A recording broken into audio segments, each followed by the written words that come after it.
Halo, perkenalkan nama saya Lestari Abdisabda Waruhu. Saya calon guru penggerak angkatan 11 dari SMP Negeri 1 Lotu, Kabupaten Nias Utara. Pada saat ini saya akan memaparkan koneksi antara materi modul 2.1 tentang pembelajaran berdiferensiasi.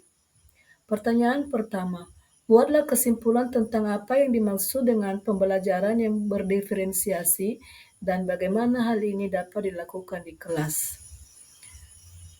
Pembelajaran berdiferensiasi adalah teknik instruksional atau pembelajaran di mana guru menggunakan berbagai metode pengajaran untuk memenuhi kebutuhan individual.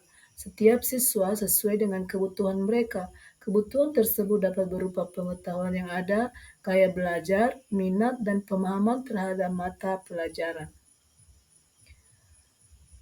Dalam mengimplementasikan pembelajaran berdiferensiasi di kelas, seorang guru harus memahami kebutuhan belajar murid dan strategi belajar berdiferensiasi. Kebutuhan belajar murid ada 3, yaitu kesiapan belajar murid, yang kedua minat, dan yang ketiga adalah profil belajar murid. Sedangkan strategi belajar berdiferensiasi ada 3, yaitu konten, proses, dan produk. Pertanyaan kedua, jelaskan bagaimana pembelajaran berdiferensiasi dapat memenuhi kebutuhan belajar murid dan membantu mencapai hasil belajar yang optimal. Dengan memperhatikan perbedaan individu, pembelajaran berdiferensiasi dapat membantu setiap murid belajar dengan efektif.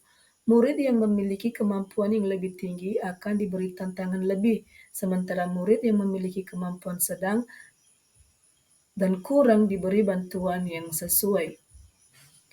Dengan menyesuaikan metode pengajaran sesuai dengan kebutuhan murid, akan membantu meningkatkan motivasi dan keterlibatan murid dalam belajar sehingga meningkatkan hasil belajar mereka secara optimal.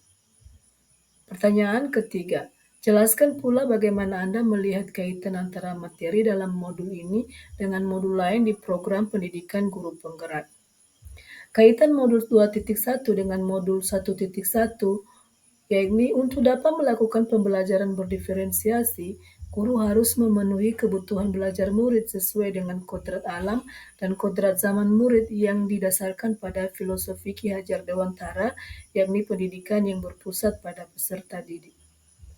Kaitan modul 2.1 dengan modul 1.2, yakni dalam melakukan pembelajaran berdiferensiasi, seorang guru mesti mengimplementasikan nilai dan peran guru penggerak dengan tujuan agar dapat menciptakan pembelajaran yang menuntun murid ke arah kemerdekaan belajar. Kaitan modul 2.1 dengan modul 1.3, pembelajaran berdiferensiasi dapat menjadi salah satu strategi untuk mewujudkan visi guru penggerak yang berpihak pada murid. Sedangkan kaitan antara modul 2.1 dengan modul 1.4, yaitu dalam pelaksanaan pembelajaran berdiferensiasi, guru dan murid membuat suatu kesepakatan bersama dalam bentuk keyakinan kelas agar proses pembelajaran sesuai dengan nilai-nilai budaya positif di sekolah. Sekian pemaparan dari saya mengucapkan terima kasih. Semoga tergerak, bergerak, dan menggerakkan.